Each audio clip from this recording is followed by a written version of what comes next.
neurociência, neurocosmético, neurofragrância. A gente está vivendo esse momento e a gente fala muito aqui sobre essa interação entre a nossa saúde física com a nossa saúde mental, mas hoje a gente vai falar do inverso. Como toda essa complexidade do que é um órgão como o cérebro tem impactado em avanços muito interessantes, especialmente sobre saúde, para a gente viver uma vida mais longeva. Bora, minhas cientistas! Tchau, Bela! Seu podcast sobre tendência, comportamento e inovação nos mercados de beleza e bem-estar. Eu sou Isa Deson, sou especialista em tendências e, como bem disse a jornalista e minha parceira de bancada, Vânia Goy, o episódio de hoje vai decifrar algumas das novidades na área da neurociência nos campos de saúde, comportamento e inovação de mercado. Parece ficção científica, mas vai dar certo. E a gente precisa lembrar que a gente não é pesquisadora, cientista. Somos muito curiosas, juntando muita informação para falar de um assunto que é bem complexo, né? Pois é, tanto que, para quem é meio leigo no assunto, tipo a gente, que na verdade é muito curiosa, a gente quer fazer um paralelo aqui com um filme que fala sobre o poder da mente. É um filme de 2014, sci-fi, do Luc Besson, chamado Lucy, com a Scarlett Johansson, talvez vocês tenham visto por aí. Ela basicamente vira uma mula de drogas, que as drogas explodem na barriga dela e ela consegue, do nada, desenvolver habilidades cognitivas e físicas totalmente fora do comum, tipo telecinese, ela não sente mais dor, ela tem uma memória perfeita, ela fala muitas línguas. Tudo isso, de acordo com o filme, porque a gente usa 10% da nossa capacidade cerebral e graças a esse ativo que a gente não sabe o que é, que ela toma no filme, ela tem acesso a muito mais do que isso. Tomaria isso. Não é? Bom, esse é o sonho, aparentemente. Vamos falar disso. Dos pesquisadores e cientistas, mas falando do começo sobre o que é neurociência, então a gente está falando sobre os estudos todos acerca do nosso sistema nervoso e da influência que ele tem no nosso comportamento, cognição e, naturalmente, nas funções fisiológicas do nosso corpo. Esse é um assunto super complexo porque ele é bastante multidisciplinar. E aí combina biologia com psicologia, com química, com física. E, além de tudo isso, com muita tecnologia. Porque a gente vai falar de movimentos, será que eu posso dizer assim? Absolutamente invisíveis que acontecem no nosso cérebro e que a gente só passou a ter a possibilidade de entender à medida em que todas essas tecnologias de diagnóstico foram sendo desenvolvidas nos últimos anos, né? Pois é, a partir de 2013, então, veja lá, casadinho com o filme que eu mencionei. Com a Lucy, Muitos estudos e descobertas em torno do tema começaram a acontecer, o que gerou interesse e, obviamente, um investimento muito maior, tanto público como privado. A gente vê como os investimentos de grana mesmo se ampliaram na última década. Pelo menos um dos exemplos marcantes é o The Brain Initiative, que é uma iniciativa governamental norte-americana, que foi criada no governo do Obama, e esse ano recebeu um financiamento de $400 milhões para financiar pesquisas que desenvolvem novas tecnologias neurocientíficas. Isso é mais ou menos 4 vezes mais grana do que quando esse projeto começou. E aí, segundo a Deloitte, uma das maiores empresas de consultoria do mundo, a estimativa é que o mercado global de neurociência tenha atingido o valor de $35 bilhões em 2023, mais ou menos, com a previsão de crescer nos próximos 6 anos, 45 bilhões. Esse aumento de investimento ele é impulsionado pelo desenvolvimento de novas tecnologias de diagnóstico, como a Vânia já falou, tratamentos farmacológicos e pela crescente demanda por terapias comportamentais e de saúde digitais. Conforme a gente vai entendendo melhor como que o cérebro funciona, a gente pode desenvolver tratamentos mais eficazes para condições como depressão, ansiedade, demência, entre outros, e a gente vai explicar melhor. Parte de tudo que a gente fica lendo sai do MIT, um dos lugares, enfim, referência de pesquisas high-tech. Em abril desse ano, os pesquisadores afirmaram que o que a gente sabe sobre cognição ainda está numa fase muito inicial. E essa observação tem a ver com entender como milhões de células agem em coordenação de altas e baixas frequências. Isso é tão embrionário que promete ter tanta descoberta quanto os buracos negros do universo que a gente ainda tenta entender. Ou seja, a gente não sabe nada sobre o nosso cérebro, né? Nada. O que a gente sabe por enquanto é que a atividade neural ela é coordenada por ondas cerebrais que são essenciais para a organização do pensamento, por exemplo. E os pesquisadores destacam que distúrbios neurológicos e psiquiátricos, como esquizofrenia ou Parkinson, TDAH, etc., envolvem a interrupção desta sincronia, ou seja, quando há um desequilíbrio entre oscilações de alta e baixa frequência. Esses novos estudos estão explorando formas de entender se medir essas oscilações, por exemplo, ajudariam não só nos diagnósticos, mas também se ao reequilibrar essas oscilações a gente conseguiria alterar comportamentos e melhorar alguma dessas condições. Lembrando que a gente está falando de coisas muito sutis aqui, que é não só o humor, mas como você pensa, como você reage a emoções. Isso, de fato, é etéreo e parece ainda meio impossível, né? Pois é, a gente viu por exemplo, estudo do famoso MIT, que foi feito com estimulação de luz na frequência de 40 Hz, também conhecida como estimulação gama, que sugere que tem efeitos terapêuticos para doenças degenerativas tipo Alzheimer. E a gente vai falar bastante de Alzheimer aqui, né? Esse é um campo de estudo bastante forte entre os neurocientistas e também com fórmulas de estímulo que não são invasivas nem são fármacos tradicionais, que tem a ver com som, que tem a ver com vibrações táteis, além desses estímulos elétricos e magnéticos, que ajudam a aumentar a potência dos ritmos cerebrais para melhorar a cognição, memória, sono, inclusive em pacientes com Alzheimer. Tudo completamente experimental, não tem protocolo de tratamento, não dá para ir numa clínica fazer ainda, porque, como a gente disse, são investigações, porque é preciso comprovar se é seguro, se é efetivo a médio e longo prazo, né? Mas a gente que já passou o perrengue de viver com Alzheimer na família já fica bem animadinha de saber que tem aí novas terapias muito high-tech sendo estudadas. E tudo isso tem a ver com longevidade, né? Quando a gente pensa em Alzheimer ou demência senil, tem a ver com a gente quer viver muito, mas a gente quer viver muito bem fisicamente e também com muita clareza mental. Então, tá tudo conectado. O que a gente sabe, por exemplo, e tem episódio no Tchau Bela falando só sobre o assunto, é como o microbioma intestinal ou as bactérias que habitam o nosso intestino influenciam, por exemplo, na nossa saúde cerebral. O que a gente está vendo de novo com neurocientistas?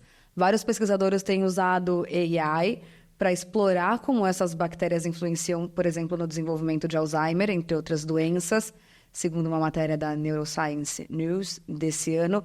E AI também está sendo aprimorado para entender as interações entre os fatores genéticos e os fatores ambientais em outras doenças humanas complexas que também se manifestam de forma superficial, falando no nosso cérebro. Essa mesma revista de notícias neurocientíficas que a Vânia já citou, teve uma reportagem muito interessante em maio também, falando da relação do cérebro com o sistema imunológico e suas respostas inflamatórias. Tipo, sempre, os poros dos camundongos, onde o estudo foi feito que o cérebro pode detectar e ajustar os níveis de inflamação por meio de um circuito cerebral específico, oferecendo novos alvos para tratar doenças autoimunes e distúrbios inflamatórios através da modulação deste circuito cerebral. Na pesquisa, quando esse circuito for ativado artificialmente, os níveis de moléculas pró-inflamatórias diminuíram em quase 70%, enquanto que as substâncias químicas anti-inflamatórias subiram em quase 10 vezes. Isso significa que, alimentando um circuito sem fármacos, que é uma coisa inovadora, ele pode atuar como um termostato, ajudando a gente a regular essas respostas inflamatórias, o que é super importante quando a gente pensa em doenças autoimunes e artrite, reumatoide, até diabetes tipo 1 e esclerose múltipla. Mas, enquanto não temos um aparelhinho que estimula um circuito ou emite uns sons que regulam as nossas ondas cerebrais, nos resta cuidar da nossa vidinha mundana e fazer o melhor para que o nosso cérebro esteja bem alimentado, né? Digamos assim, bem saudável. Ou até bem exercitado, porque um dos primeiros pontos é o exercício físico, né? E a gente tem um episódio inteiro sobre isso também, que é super recente, então cola lá. Mas tem uma matéria da Science Daily recente que afirma que o exercício físico ele estimula a criação de novos neurônios, isso eu não sabia. E isso afeta a memória e o aprendizado, além de aumentar neurotransmissores reguladores do humor, famosas endorfinas e seus amigos. Sim, exercício ajuda nessa plasticidade cerebral, um outro termo muito comum em tudo isso que a gente está falando sobre neurociência, que é basicamente a capacidade da gente manter o nosso cérebro ativo, alongado, conforme a gente vai envelhecendo, para que ele consiga se reorganizar, se adaptar, se reestruturar em resposta à nossa vida, às nossas experiências, ao nosso desenvolvimento e também às lesões que acontecem ao longo da vida, algo crucial para a gente envelhecer bem com funções cognitivas, como atenção e memória em dia, né? Outro clássico, comer bem. Isso faz toda a diferença e está, né, ali ao nosso alcance, de certa forma. Então, a Nature publicou uma pesquisa realizada pela Universidade de Warwick, na Inglaterra, que analisou como as preferências alimentares afetam também a saúde do cérebro. Feita com mais de 180 mil voluntários, gosto de pesquisa assim, com volume. Mostrou que uma dieta equilibrada foi associada à melhora de funções cognitivas e maiores quantidades de matéria cinzenta no cérebro, o que está ligado à inteligência.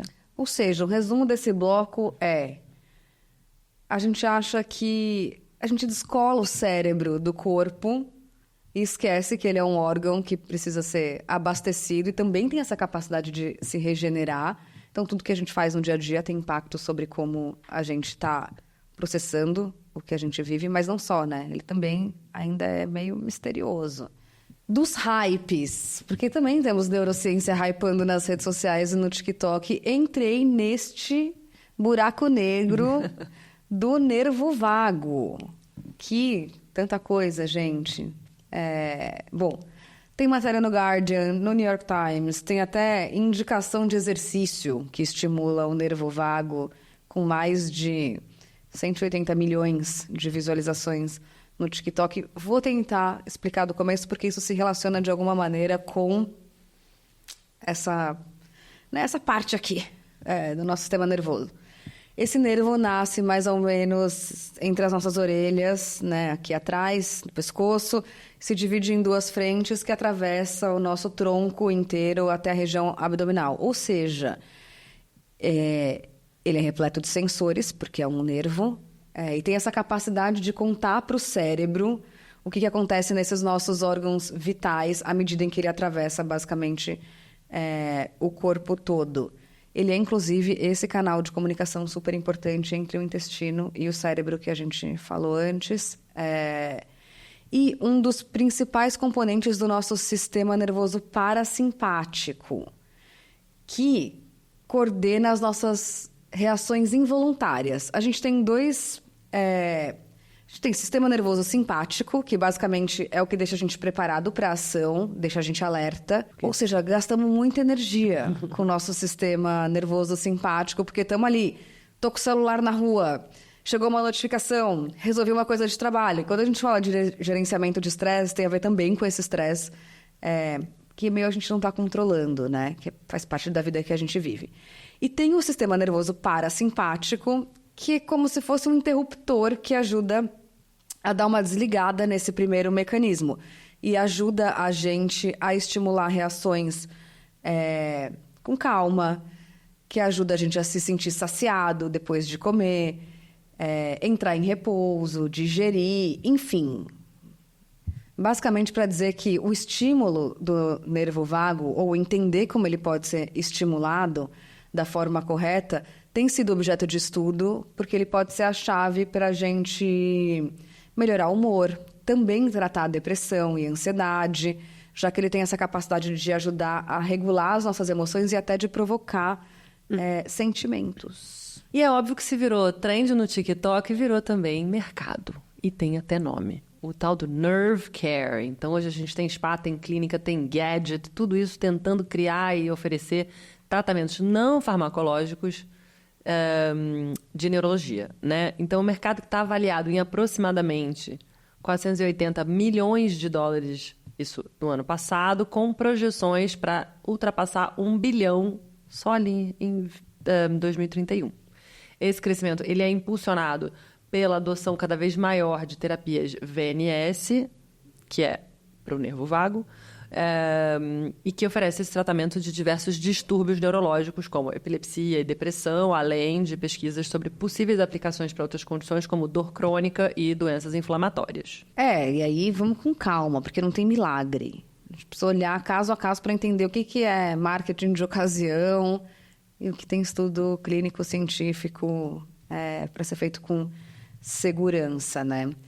Mas, até agora a gente falou de um mercado que tem capacidade de produtizar histórias como essa, do nervo vago, e a gente também tem iniciativas científicas bastante promissoras, mas acho que nada se compara a uma loucurinha mais futurista como a Neuralink, né? Fundada pelo Elon Musk. Talvez a mais desafiadora dentro dessa seara neurocientífica, né? Bom, vamos lá. O objetivo da Neuralink, né, é, através de um chip implantado no seu cérebro, te conectar com máquinas, né? Ou seja, controlar aparelhos tecnológicos com o poder da mente. Esses aparelhos podem ser máquinas fora do seu corpo, como também pode ser um braço robótico, tá? Só para deixar claro.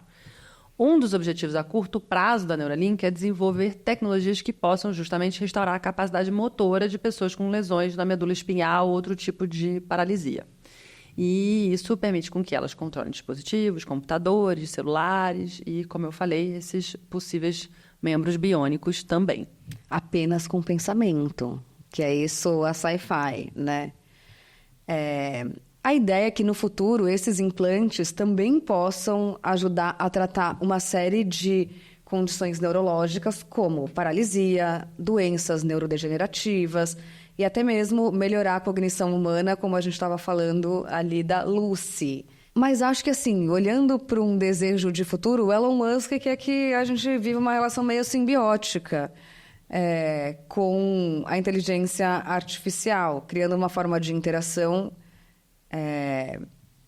meio única, o que esbarra completamente em muitas questões éticas e de trâmites legais, especialmente para que isso seja testado de forma tão inédita, derrubando qualquer coisa de privacidade, porque só penso num chip que pode ter acesso às suas emoções e pensamentos, enfim, então não adianta ter pressa, mas o fato é que eles começaram a testar, né, em humanos este ano, então não é que está tão longe assim, né? E aí que eu vou fazer um paralelo com mais um filme de ficção científica, também protagonizado por uma mulher. Desce na cultura pop. Aqui, porque tem que conectar com a cultura pop, senão fica só a conversa de gente de startupeira louca.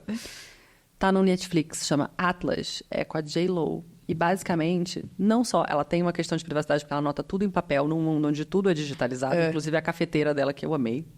Mas isso é no futuro ou é agora o filme? É no futuro. É no futuro, tá? Não, num futuro distópico, horrível, a gente tá à mercê das máquinas, porque a mãe dela desenvolveu... Eu não vou dar spoiler, vou tentar contar sem spoiler. Tá.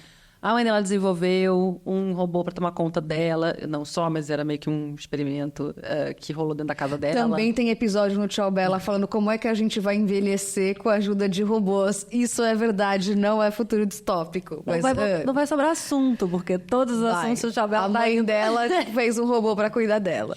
E esse robô, qual era o lance desse cuidador? Tinha uma interfacezinha ali, que não era um chip, mas era como se fosse um earcuffzinho tecnológico, que fazia com que a mente do robô e dela virassem uma. E aí, enfim, acontecem mil coisas, o mundo é totalmente destruído por esses robôs que têm esse poder de conectar com a mente da gente, e aí ela usa essa mesma tecnologia para salvar o mundo. Então, assim...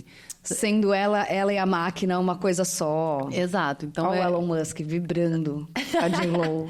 Então, a gente consegue ter aí uma maneira para a gente imaginar, talvez sem a parte em que os robôs tomem conta do mundo, mas como é que a gente pode, de fato, imaginar que a interação humano-máquina e, principalmente, cérebro-máquina tende, nos cenários futuristas, a evoluir.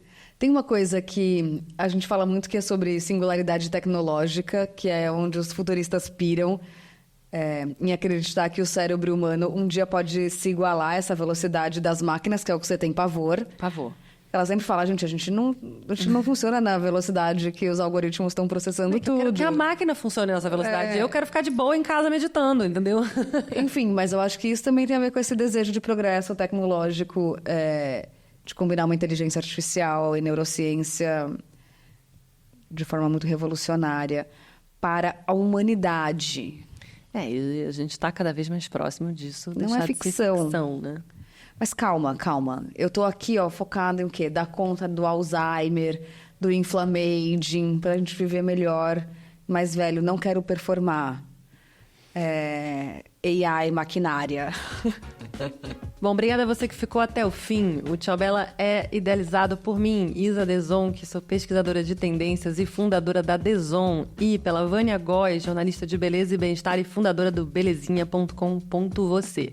Esse episódio foi gravado no nosso escritório aqui em São Paulo e conta com o apoio da Mintel Brasil. A gente tem pesquisa da Larissa Nara, do Felipe Stoffa, da Hanna Dourado, roteiro da Katrina Carta-Kovarik, a trilha do Chico Reginato e identidade visual do Nino Alexandre. A carinha de cada episódio é desenhada pela Núbia Lima e a produção é do Felipe Sandoval. A gente volta daqui a 15 dias, então segue, olha, tem coisa em todas as redes, em todos os canais, o que você preferir, a gente tá lá. Tem. Tchau, Bela! Seu podcast sobre tendência, comportamento e inovação nos mercados de beleza e bem-estar.